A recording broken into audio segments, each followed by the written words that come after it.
opposite though. I imagine that's pretty calming, the whole farming. Clarkson's Farm.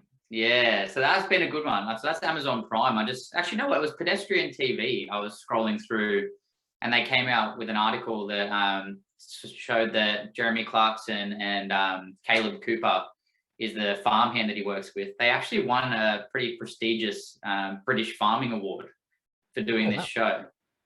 So Jeremy Clarkson owns a farm in the Cotswolds in England. It's called Diddley Squat Farm, but he had this farm that basically all this land and had no idea how to farm it.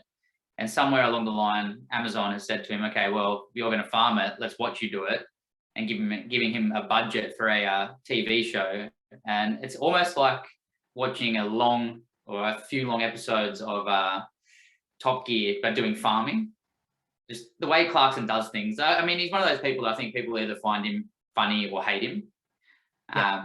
But I think the way he does things is really funny. And the reason he got this award because he has this giant farm and he does everything in a very Clarkson way, which I think is he's brutally honest with how silly he is, and he's honest with how little he knows about things, but then just goes super gun ho at it. So, like the prime example is at the start, is he wants to get a tractor to farm this land because there's so much to get. He goes in and gets advice from a guy that says to him, "Oh, you should buy this little quaint old sort of 1960s tractor." He's sitting there, Just yeah, like yeah, a yeah, nice takes the starter advice, goes for tractor. it. Yeah, it goes for a test drive, and then the very next scene, he's in a like $500,000 Lamborghini super powered tractor, and he's driving across because he just wanted some more power, but then gets to his barn and realizes he can't even fit it inside the barn. It's so big. Good. Yep. Whoops. So you had to, I'm assuming Yeah. you had to build a barn or get a new tractor.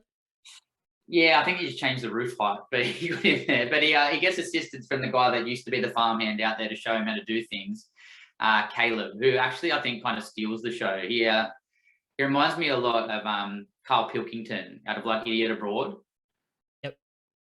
where they've just kind of found somebody that fits it perfectly, and he's just very deadpan about the way that the farming works and how serious he is about it. And he's actually quite a talented farmer. But they go through the whole year and they farm different crops. They do different animals that just disagree with Clarkson. They do little hobby things, trying to make a little shop up. They have to deal with COVID.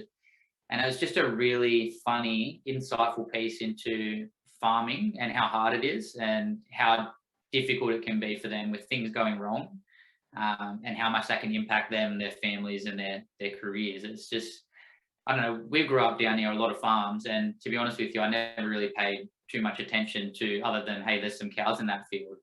So to have them be able to kind of bring light to that is why they got the award, and I think it really does a good job of that of showing people. I think in the end, the whole year of farming, suffering through everything, growing his crops, raising sheep and cattle, doing all that stuff, and I think by the end of it, he cleared 67 pounds, Jeez.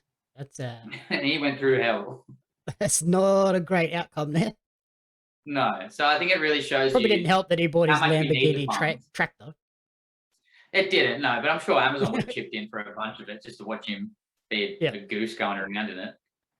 But yeah, really, really good show, funny, and like you said, it's a lot more of a relaxed watch, but it's a funny and light-hearted sort of relaxed watch. But it does have that serious level of this is what our farmers go through, and we need to respect that.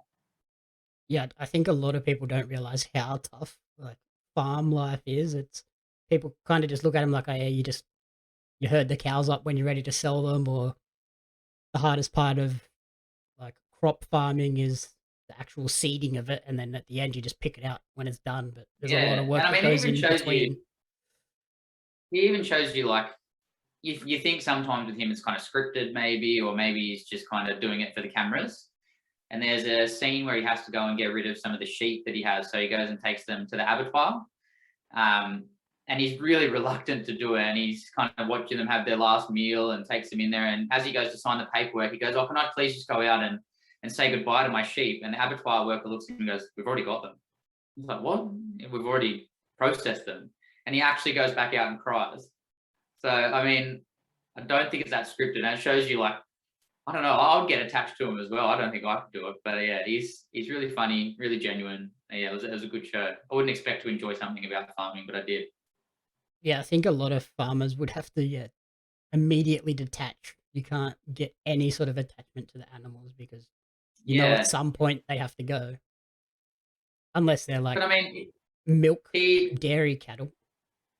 yeah, but he then even like having sheep, he got more sheep, so he bred them. He had two rams come in, and I think I never knew this happened either, but he had two rams come in, and within 2 days, the rams had gone through and impregnated 70 sheep.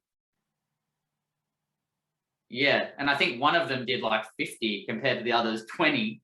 But then he had to Jeez. go and birth all the baby sheep. And I mean, how do you not become attached to a little lamb that you've Yeah, raised you've done literally? everything. Yeah, they go through so much, so much. So yeah, it was a really insightful, funny show and a new show. Like that's yeah, it's something that I haven't seen done before. Yep. Yeah, and I think a lot of people sort of don't realize it. A lot of farms don't just do one thing or the other as well. They kind of have something on the go at all times. They might have cattle Yeah, over here, then they'll have some sort of crop over there. And yeah, like my yeah, my pop was a farmer and like just long early mornings, late nights. Like it's a full on non-stop job that I don't think a lot of people realize how tough it is, and sometimes not incredibly profitable. yeah. No, scary, and it sounds so out of their own control too, like the weather or the bugs or whatever's going on. So yeah, yeah, very insightful. Especially here in Australia where you get ridiculous droughts Yeah, or crazy flood yeah, like they've got in Forbes this week. Like you can just never tell what's going to happen, and yeah. Every time you but think you got it dialed in, it goes the other way. they are so necessary. Like without them, we'd all be stuffed. Yeah, that's it. You stop. You kind of watch the show and you stop thinking that the food on your trolley at Woolies just comes from Woolies, like because it doesn't. Yeah, yeah. If, if there's no farmers, you don't have potatoes, you don't have carrots, you don't have a steak. Like, nothing, nothing in that store is there without somebody doing a lot of hard work every day.